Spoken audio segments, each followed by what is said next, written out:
that they don't sell coffee. Oh, hey guys, hi. My name is Cassidy, and you are? I'm Beth Campbell. Bethany Campbell over here.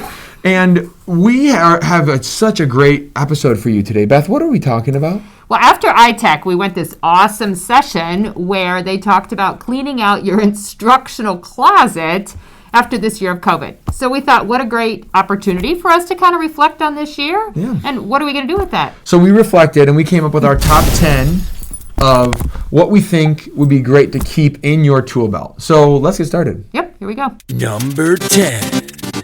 All right, kicking it off with number 10 is Google Sheets. My favorite.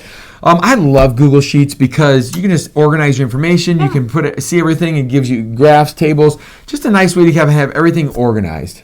Number 9. So, Cassidy, within Adobe Spark. Oh, I love this. My favorite.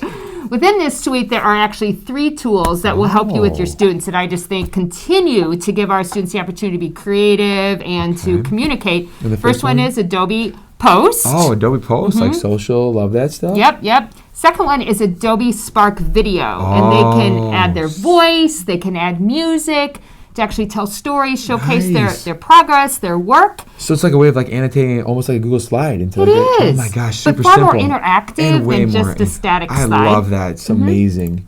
And then the third one is Adobe Spark Pages. Oh, like a web page? It is, but it's very fluid and flows. So again, it's interactive and comes alive. Gosh, I want to go check that out right now. Number 8.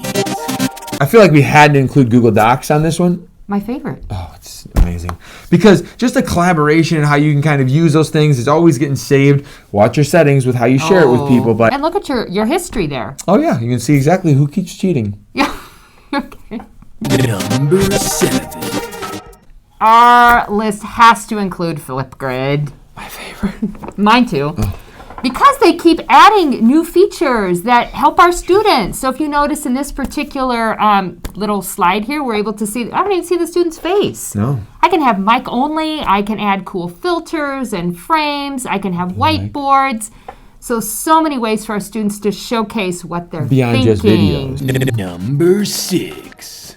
All right, next is Google Slides. My favorite. Oh, and Google Slides is great because once again, there's that collaboration and you have multiple kids working on something at one time. As a teacher, I can make this interactive by having things off to the side. They can pull in, they can add an image, they can add pictures, they can add videos. Really whatever they want. More engaging, really. It's more engaging than just the old school slideshows on PowerPoint and what we had.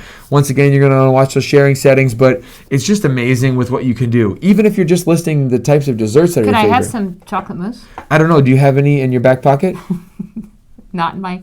I don't, no. Okay, that would look gross. Ew. Number 5. Next is Google Forms. Favorite.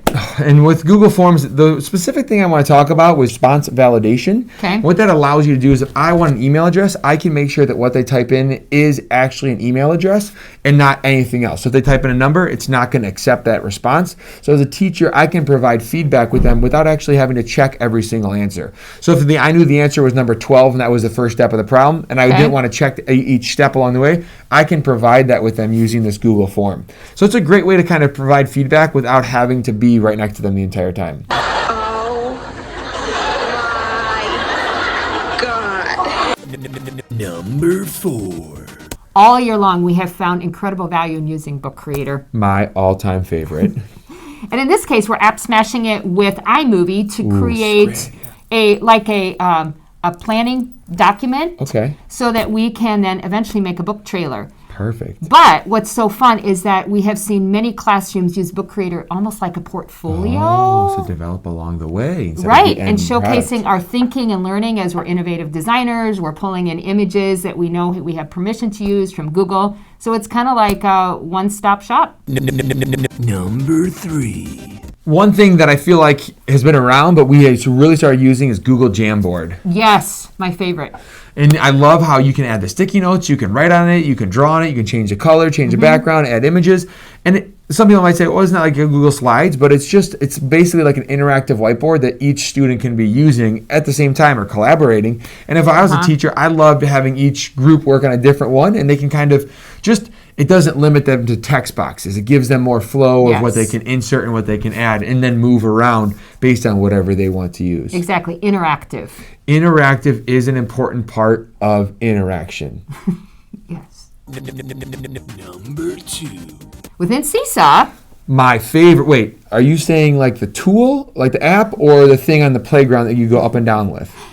it would be the tool. Oh, okay, makes more sense. Yep, it does. Now I'm with you. Okay, go on. Okay, but I love this slide because it kind of articulates all the options and features and ways that I can use Seesaw. And so as we clean out this instructional closet, it kind of gives me a little bit of a goal for maybe some things that I want to keep and continue to use next year, but also maybe some new ideas, things I didn't have a chance to try that I might plan for and use next year with my So you students. can continue to grow. Grow and grow and grow. Number 1.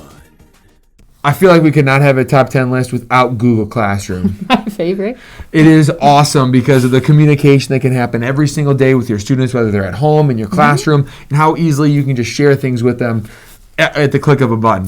You can also use it as a digital copy machine where you make all those copies for each student, so then that way you know the correct template they're using. But just as we move forward in this one-to-one that we're going through 5 through 12, it's this Seesaw and other learning management systems are just going to be so incredibly important, and I feel like this is the one that 90% of our teachers use, and it's just amazing.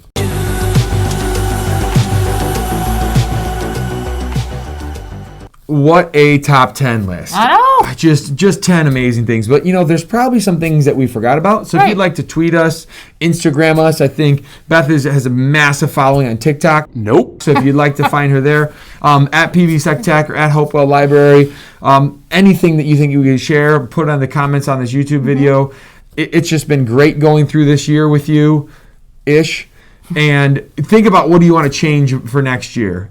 Once again, my name is Cassidy, I'm Beth. and we've been talking tech to connect. Thanks for watching. Bye.